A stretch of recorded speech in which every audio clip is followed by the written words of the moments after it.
Ya, Assalamualaikum warahmatullahi wabarakatuh. Perkenalkan, nama saya Sandi dari kelas 3 APG PAUD dengan NIM 1802098. Di sini saya sebagai PJ terakhir alias PJ paling belakang, yaitu terkait tentang prinsip untuk memandu kurikulum dan pedagogi matematika di anak usia dini. Nah, bahwa sebuah kurikulum dan pedagogi itu erat sekali kaitannya antara keduanya. Teman-teman sudah mengetahui bahwa kurikulum dan pedagogi itu ibaratkan kurikulum itu sebagai teknisnya, lalu pedagogi itu sebagai teknisi dari kurikulum tersebut. Nah, Sandi tidak perlu usah jelaskan lebih detail terkait tentang kurikulum dan pedagogi. Pasti teman-teman sudah mengetahui hal tersebut di teman-teman sebelumnya seperti itu.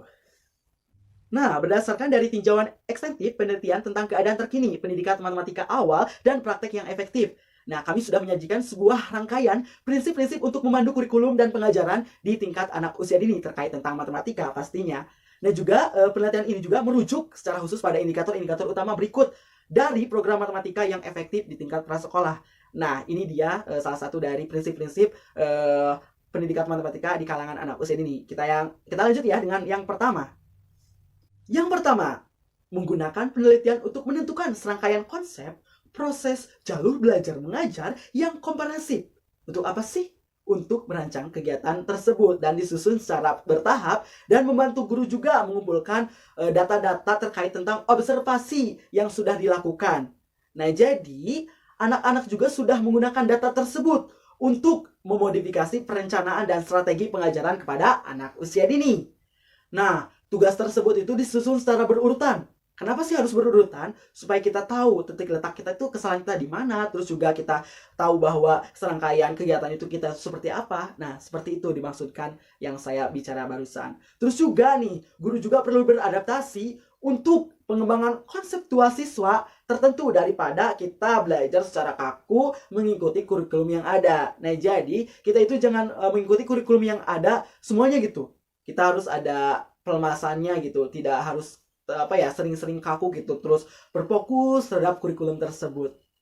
Nah, yang kedua, menekankan matematisasi pengalaman anak termasuk mendeskripsikan ulang. Nah, gimana sih mendeskripsikan ulangnya? Nah, itu menggunakan bahasa anak masing-masing. Contohnya, nih anak-anak, ini ada bola. Bola itu berbentuk apa? Contohnya kita membahas terkait tentang bangun ruang. Kata anak-anak, bu, pak, atau pa, ini bentuknya itu lingkaran.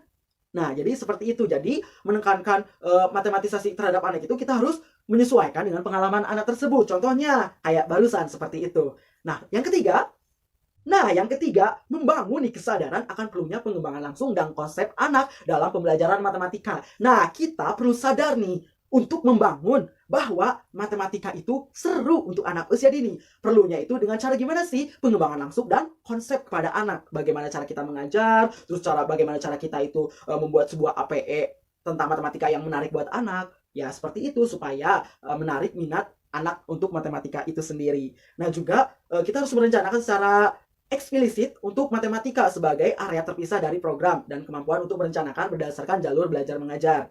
Nah, yang keempat, kita harus menggunakan berbagai metode pengajaran ataupun pembelajaran seperti kombinasi kelompok kecil ataupun seluruh kelompok ataupun permainan rutinitas yang kita lakukan, terus juga aktivitas komputer. Nah, jadi kita itu selain kita metode pengajar individu dan individu, kita harus membuat sebuah kelompok kecil supaya apa sih? Supaya anak tahu dan paham gitu terkait tentang pembelajaran matematika itu seperti apa. Nah, juga gunakan momen yang dapat diajarkan saat ini. Contohnya, terjadi secara umum memiliki kemampuan untuk membuat hubungan antara gagasan matematika, antara kegiatan, terus antara matematika dan mata pelajaran lain dan kehidupan sehari-hari. Dan juga kita sebagai guru, kita harus mengaitkan pembelajaran matematika itu dengan kehidupan sehari-hari yang dilakukan anak. Contohnya, atas ember itu berbentuk apa sih anak-anak? Pasti anak-anak akan menjawab, bu ada yang lingkaran, bu ada yang segitiga. Kenapa? Karena setiap ember itu tidak selalu lingkaran ya atasnya teman-teman. Nah, seperti itu. Jadi, untuk anak itu jangan dipaksakan bahwa ember itu atasnya itu selalu lingkaran. Tidak ada apa. Yang pasti di rumah saya itu ember itu bentuknya itu segitiga. Yang penting ember ya kan, Pak? Nah, jadi jangan memaksa anak untuk kebiasaan untuk bahwa ember itu atasnya itu selalu bentuk lingkaran. Tidak seperti itu. Nah, yang kelima kita harus menggunakan pendekatan khusus.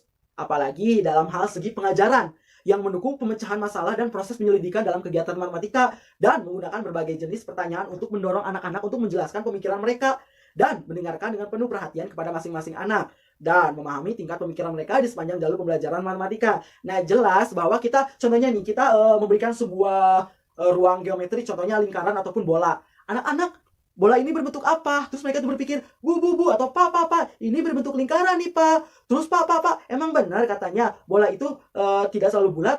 Nah, pasti kita jawab bahwa bola itu pasti bulat. Kalau kalau bola itu tidak bulat, bahwa gimana mau memblinding?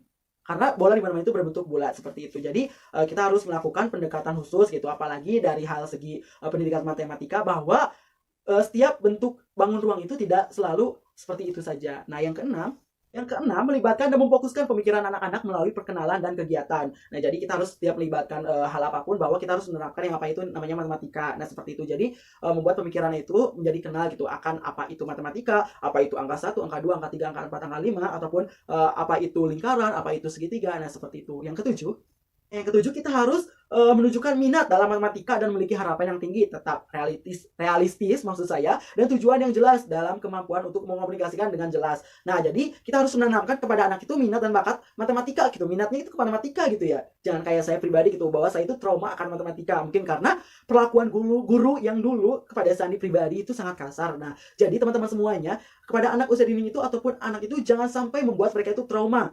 Apalagi dalam hal segi pembelajaran itu bahkan trauma itu akan dibawa-bawa sampai ke jenjang seperti saya ke jenjang perkuliahan, bahwa saya juga dalam matematika itu bisa dibilang sangat bodoh. Kenapa bodoh? Karena saya tidak suka matematika gitu.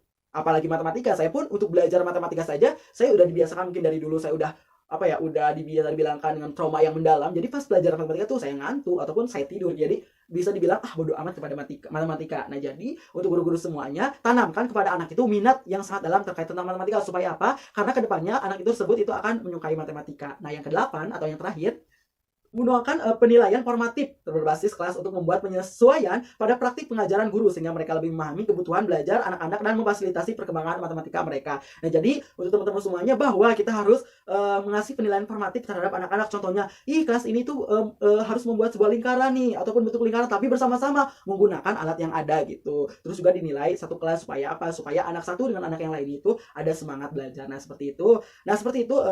Pemaparan dari Sandi. Mohon maaf jika ada salah kata ataupun dalam hasil penulisannya itu ada salah-salah atau istighfar.